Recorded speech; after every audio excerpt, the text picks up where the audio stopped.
boys and girls, so we're going to read chapters 7 through 9. When we left off last, the peach began growing on a tree that was desolate.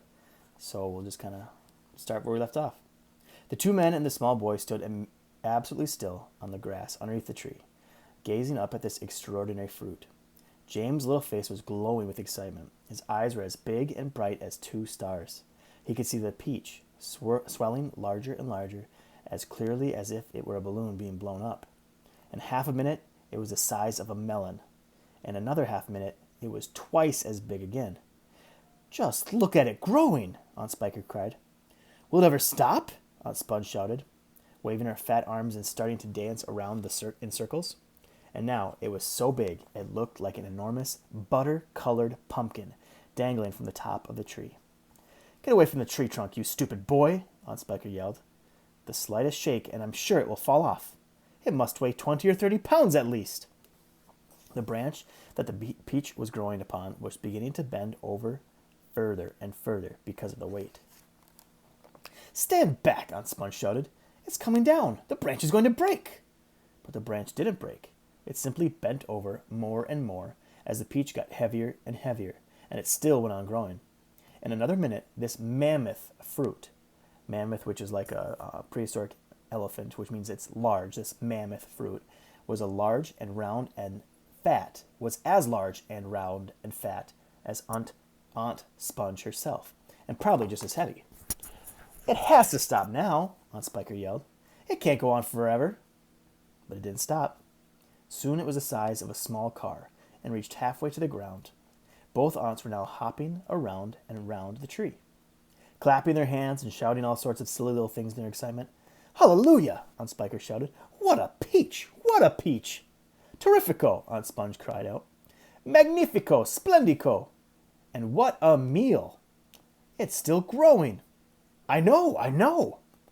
As for James, he was so spellbound by the whole thing that he could only stand and stare and murmur quite quietly to himself. So spellbound means like almost encaptured in a spell. So like he just couldn't stop looking at it because of all the magic that was happening. "Oh, isn't it beautiful? It's the most beautiful thing I've ever seen." "Shut up, you little twerp!" Aunt Spiker snapped, happening to overhear him. "It's nothing of your business." "That's right," Aunt Sponge declared. "It's got nothing to do with you whatsoever. Keep out of it." "Look!" Aunt Spiker shouted. "It's growing faster than ever now. It's speeding up."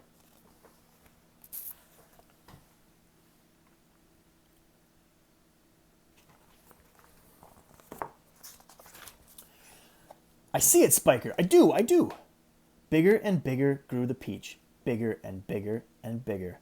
Then at last, when it had become nearly as tall as the tree that it was growing on, as tall and wide, in fact, as a small house, the bottom part of it gently touched the ground, and there it rested.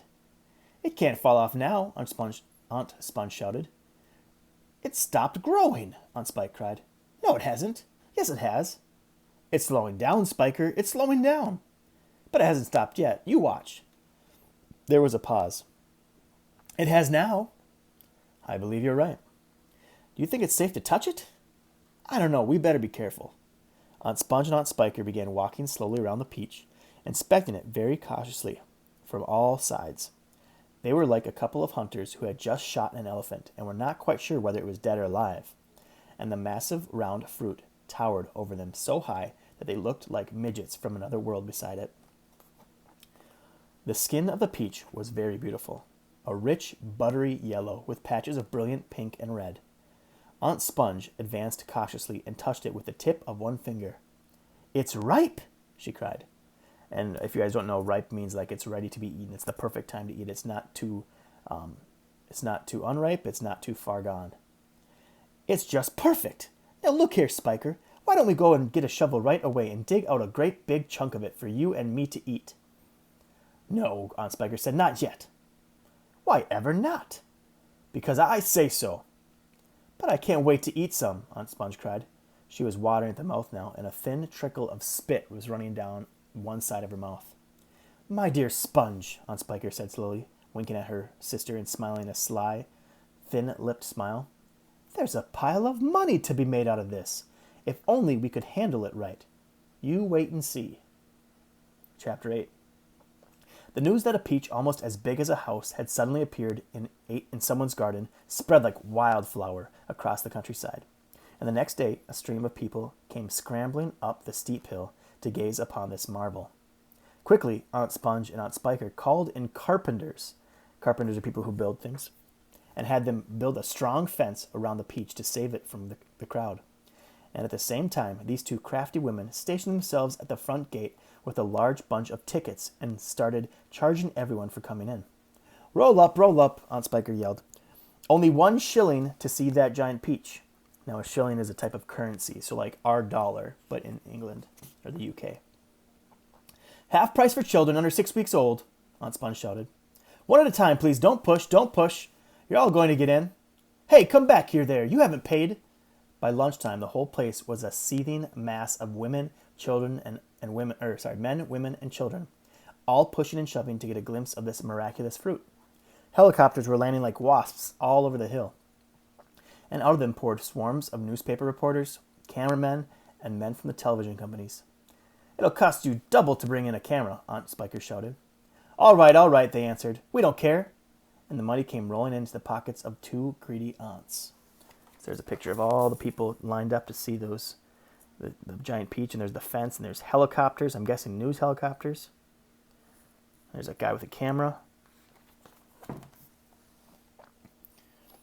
But while all the excitement was going on outside, poor James was forced to stay locked in his bedroom, peeping through the bars of his window at the crowds below.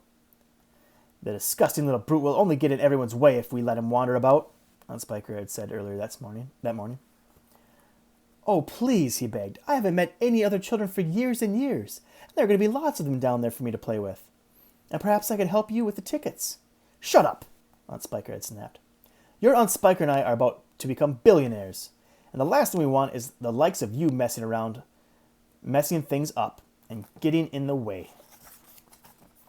Later, when the evening of the first day came and the people had all gone home, the aunts unlocked James' door and ordered him to go outside and pick up all the banana skins and orange peels and bits of paper that the crowd had left behind. Could I please have something to eat first? He asked. I haven't had a thing all day. No, they shouted, kicking him out of the door. We're too busy to make food. We are counting our money. But it's dark, cried James. Get out, they yelled, and stay out until you've cleared up all the mess. The door slammed. The key turned in the lock. So there's James walking outside by the peach. Chapter 9. Hungry and trembling, James stood alone out in the open, wondering what to do. The night was all around him, and high overhead a wild white moon was riding in the sky. There was not a sound, not a movement anywhere. Most people, and especially small children, are often quite scared of being outdoors all alone in the moonlight. Everything is so deadly quiet, and the shadows are so long and black, and they keep turning into strange shapes that seem to move as you look at them, and the slightest little snap of a twig makes you jump. James felt exactly like that now. He stared straight forward, straight ahead, and with large, frightened eyes, hardly daring to breathe. Not far away in the middle of the garden, he could see the giant peach towering over everything else. Surely it was even bigger tonight than ever before. And what a dazzling sight it was. The moonlight was shining and glinting on its great curving sides, turning them to crystal and silver. It looked like a tremendous silver ball lying there in the grass, silent, mysterious, and wonderful. And then, all at once, little shivers of excitement started running over the skin of James' back. Something else, he told himself. Something stranger than ever this time is about to happen to me again soon. He was sure of it. He could feel it coming. He looked around him, wondering what on earth it was going to be. The garden lay soft and silver in the moonlight.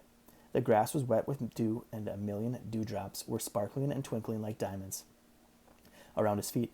And now suddenly the whole place, the whole garden, seemed to be alive with magic. Almost without knowing what he was doing, as though by some powerful magnet, James Henry Trotter started walking slowly towards the giant peach. He climbed over the fence that surrounded it and stood directly beneath it, staring up at its great bulging sides. He put out a hand and touched it gently with the tip of one finger. It felt soft and warm and slightly fiery. Like the skin of a baby mouse. Sorry, slightly furry. Like the skin of a baby mouse. He moved a step closer and rubbed his cheek lightly against the soft skin.